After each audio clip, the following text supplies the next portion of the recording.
Negativlar bo'lsa qaranglar, 22 yillik test qilaman sizlarga. 2004-yildan turib 2026-yilgacha 22 yillik test qilaman sizlarga.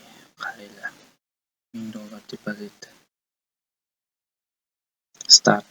Mana shu robot. Aytdim sizlarga, 100 yil bo'lsa ham testdan o'taveradi. Bunga farqi yo'q. Tezlashtiramiz. Yillar uzun. Shuning uchun tezlashtiramiz.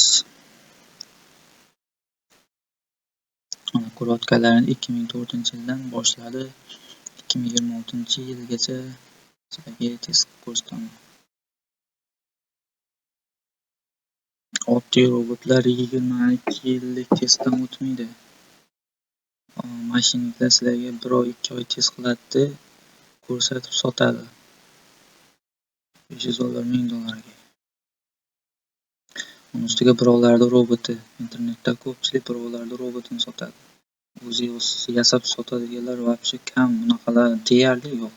Bitta ikkita yo'liqmasa deyarli yo'q-da. Bittasini ko'rganman, o'zi yasab sotadigan odamni. Ko'psi birovlarning robotini olib sotadi. Men o'zim yasab sotaman. 100% hamma robotlarni men o'zim yasab sotaman. Birovlarnikini olib sotmayman. Men o'zim hamma robotlar 100% o'zimniki, o'zim logikasini yozganman, o'zim miyasini yozganman. Professional universal qilib yozganman. Mana grafikani ko'rsataman sizlarga. $1000 dan mana $8000 ga olib chiqdi hozircha.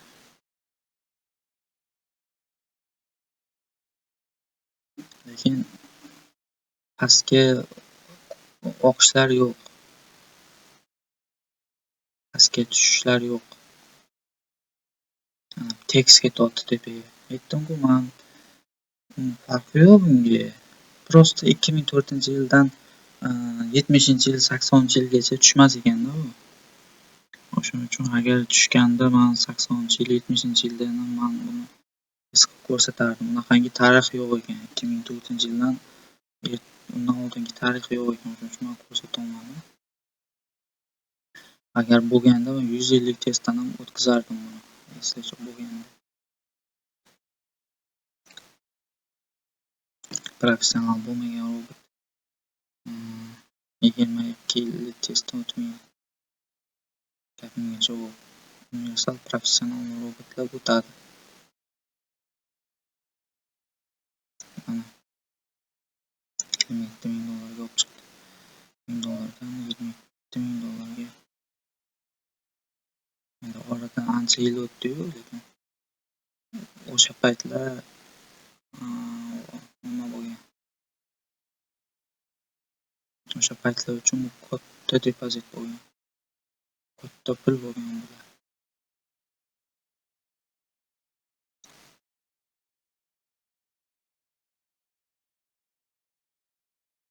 O'sha ko'rasizlar.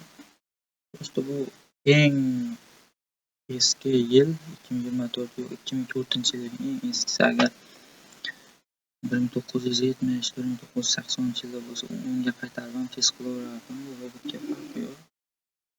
Xohlagan time frame, xohlagan yil, xohlagan vaqt ishlayveradi, lekin xohlagan depozit bilan emas. Eng pasti $100 bo'lishi kerak, eng pasti. $100 dan past bo'lsa qiyin. $100 past bo'lsa. Agar depozitlar kam bo'lsa $100 bilan emas, masalan $10 da sentovoy shot qilib ishlatsangiz bo'ladi. Eng to'g'ri yo'l. $10 solasizlar, sent shot qilasizlar, 1000 sent bo'ladi. O'sha 1000 sent bilan ishlatsangiz bo'ladi. Mana stavka yozib qo'yadi. Buni logikasi oddiy logika emas. To'g'risini aytsam, oddiy logika emas. Oddiy logika bo'lganda 1 yil, 2 yillik backtestga ham yaramas.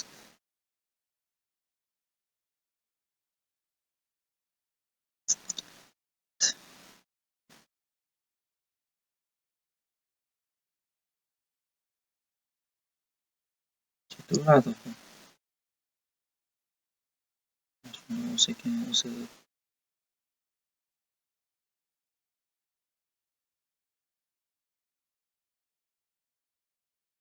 lekin sizlarga bitta gap aytaman.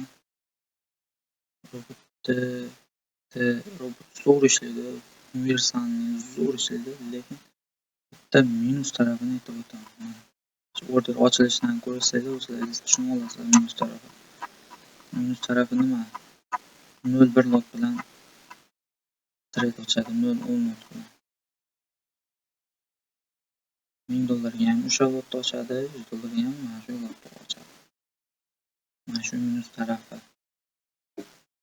Lekin logikasi super darajada professional yozilgan.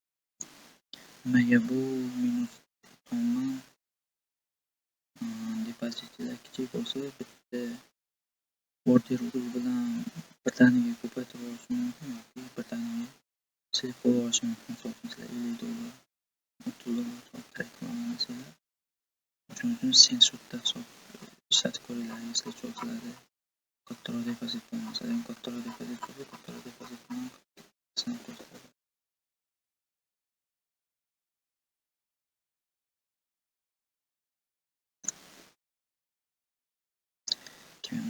gacha keldi. 2004-yildan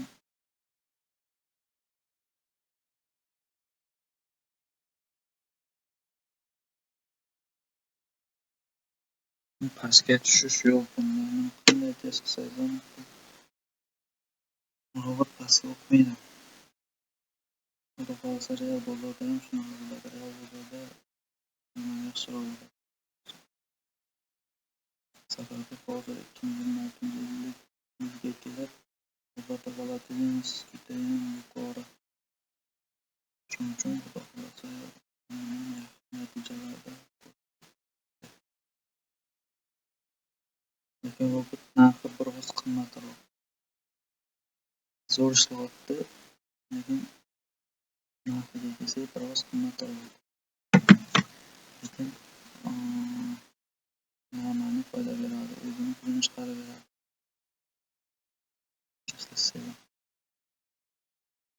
Do'stlar, nimaga sotaman? Bu robotlarni sotganimdan o'zimda ham turadi, boshqalarga ham sotaman. Tekin bersam qadr bo'lmaydi, pulga sotsam qadr bo'ladi. Tekin narsani shu paytgacha qadr bo'lmaydi. Shuning uchun men sotaman. Masalan, odamlar buni qadriga yetib ishlatish uchun bunaqangi robotni ko'rmaganman. Hozir shu paytgacha shu yoshimgacha bunaqangi ishlaydigan robotni ko'rmaganman o'zim yaratdim. Internetdagi robotlar uzoq yil ishlamaydi. Robot internetda sotilayotgan robot.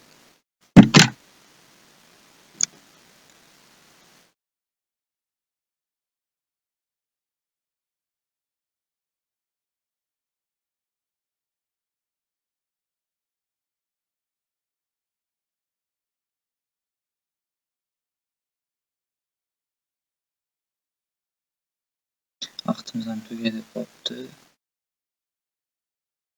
Shuni ishlab turaveradi, mana stop. Mashtacha bo'ladi. Mana $1000 dan $110,000 qilgan, ya'ni 1000% oshirgan. $116,000, общий итоги $116,000.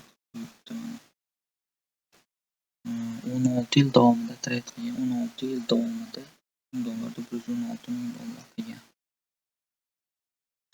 Короче, kimga qiziq bo'lsa Telegram kanaliga o'tasizlar. Telegram kanaliga o'tganingizdan keyin Telegram kanalda bu yoqda men o'zimni nimam bor. Profilim turibdi, bemalol men o'zimga aloqaga chiqsanglar ma'lumot beraman. Yana bir marta aytib o'taman, bu robot tekin emas, pulli. Puli ham biroz qimmatroq, lekin ovum degan darajada emas. Kimga qiziq bo'lsa bemalol yozishingiz mumkin.